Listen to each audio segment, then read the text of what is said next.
Hello everyone, welcome to অধ্যয়ন academy. Recently একটা news তোমরা হয়তো সবাই বিভিন্ন নিউজ পেপারে দেখেছো। ভারতবর্ষের রাষ্ট্রপতি প্রেসিডেন্ট দ্রৌপদী মুর্মু তিনি কিন্তু সুপ্রিম কোর্টকে কিছু প্রশ্ন করেছেন। নাম্বার অফ কোশ্চেন্স 14টা। কি রিলেটেড প্রশ্ন তিনি করেছেন? তিনি মেনলি দুটো আর্টিকেলের স্কোপ সম্বন্ধে ভারতবর্ষের প্রেসিডেন্টের কাছে প্রশ্ন রেখেছেন। একটা আর্টিকেল 200 এবং একটা আর্টিকেলের 201। সুপ্রিম কোর্টকে যে প্রশ্ন দ্রৌপদী মুর্মু করেছেন সেটা হয়তো তোমরা অনেকে জানো। রিসেন্টলি তামিলনাড়ুর যে সরকার, সেই সরকার একটা পাবলিক বিল, ইউনিভার্সিটি রিলেটেড বিল, সেই বিল কিন্তু তামিলনাড়ুর বিধানসভায় নিয়ে আসে।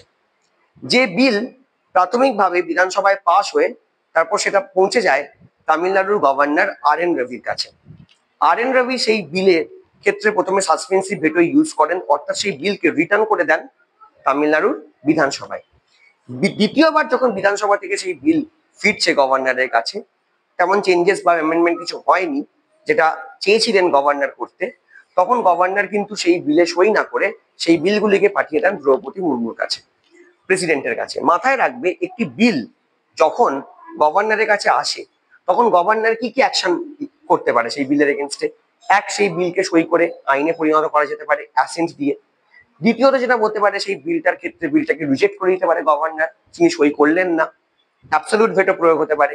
সেই বিলকে তিনি সাসপেন্সিভ ভেটো প্রয়োগ করে দ্বিতীয়বার বিধানসভায় পাঠাতে পারেন। বাট যখন দ্বিতীয়বার বিধানসভা থেকে সেই বিল আসবে তখন কিন্তু রাজ্যপালকে সেখানে সই করতে হবে। এবং আর্টিকেল 201-এ বলা আছে, যদি রাজ্যপাল মনে করে, রাজ্যপাল কিন্তু বা গভর্নর তিনি কিন্তু কোনো বিলকে প্রেসিডেন্টের কাছে পাঠাতে পারে প্রেসিডেন্টের অনুমোদন বা কনসেন্টের জন্য। সুপ্রিম কোর্ট এখানে আরো প্রশ্ন করেছে যে একটা নির্দিষ্ট সময়ের মধ্যে কিন্তু প্রেসিডেন্ট বা গভর্নরকে রাজ্যের বিলের ক্ষেত্রে অ্যাকশন নিতে হবে।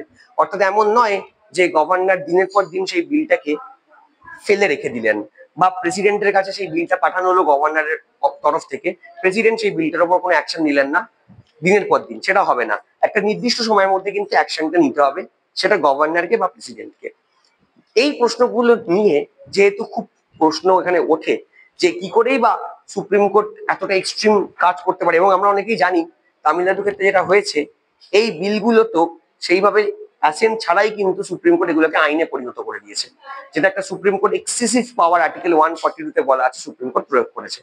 তার সাথে মিসেস মুর্মু এই প্রশ্নটাও করেছেন, একজন গভর্নর বা প্রেসিডেন্ট সেই পদে থাকাকালীন তারা কিন্তু জেনারেলি যে কোনো ব্যাপারেই কারোর কাছে আনসারেবল নন, তাহলে সেই ক্ষেত্রে সুপ্রিম কোর্ট তাদেরকে এই ব্যাপারে কিভাবে প্রশ্ন করতে পারে যে কতদিনের মধ্যে কি কাজ করতে হবে, এটাতেও কিন্তু একটা প্রশ্ন আছে। তো স্পেসিফিক্যালি আর্টিকেল 200-201-এর স্কোপ এবং আর্টিকেল 361-এর যে স্কোপ, সেই নিয়ে মিসেস মুর্মু আমাদের প্রেসিডেন্ট 14খানা কোশ্চেন করেছেন। এবং এ প্রসঙ্গে মনে রাখা দরকার যে ভারতবর্ষের প্রেসিডেন্ট যদি মনে করে যে ইম্পর্টেন্ট পাবলিক ম্যাটার বা প্রি কনস্টিটিউশনাল ম্যাটারের ক্ষেত্রে ভারতবর্ষের সুপ্রিম কোর্টকে কিন্তু ভারতবর্ষের প্রেসিডেন্ট প্রশ্ন করতে পারে সংবিধানের আর্টিকেল 143 ক্লজ 1 ধারা অনুযায়ী। তো এই ক্ষেত্রে আর্টিকেল 143 ইউজ করেছে ভারতবর্ষের প্রেসিডেন্ট এবং সুপ্রিম কোর্টকে 14টা প্রশ্ন করেছে। এবং প্রশ্নটা কি ব্যাপারে করা হয়েছে সেটা আমি এতক্ষণ বললাম। সুপ্রিম কোর্ট এই ব্যাপারে যেটা জানিয়েছে, সুপ্রিম কোর্টের পক্ষ থেকে সুপ্রিম কোর্টের একটা বেঞ্চ তৈরি করা হচ্ছে এবং খুব তাড়াতাড়ি আমরা আশা করতে পারি সুপ্রিম কোর্টে একটা রেসপন্স পাবো এবং আর্টিকেল 200, 201 বা 361 রিলেটেড কিছু কনস্টিটিউশন ইন্টারপ্রিটেশনও আমরা সুপ্রিম কোর্টের থেকে পাবো। তো যেদিনই এই সুপ্রিম কোর্টের থেকে তাদের ইন্টারপ্রিটেশন আসবে তখন ডেফিনেটলি একটা এরকম ভিডিও করে তোমাদেরকে আমরা বলে দেবো এই ব্যাপারে সুপ্রিম কোর্ট কি মতামত দিচ্ছে। কারণ দিনের শেষে সংবিধানের চূড়ান্ত ব্যাখ্যাকারী বা ফাইনাল ইন্টারপ্রিটেশন আমাদের দেশের supreme court. Thank you everyone. এরকম আরো ভিডিও দেখার জন্য তোমরা অধ্যয়ন একাডেমির ইউটিউব চ্যানেলটা সাবস্ক্রাইব করো, আমাদের যে ফেসবুক চ্যানেল সেটাকে তোমরা ফলো করো।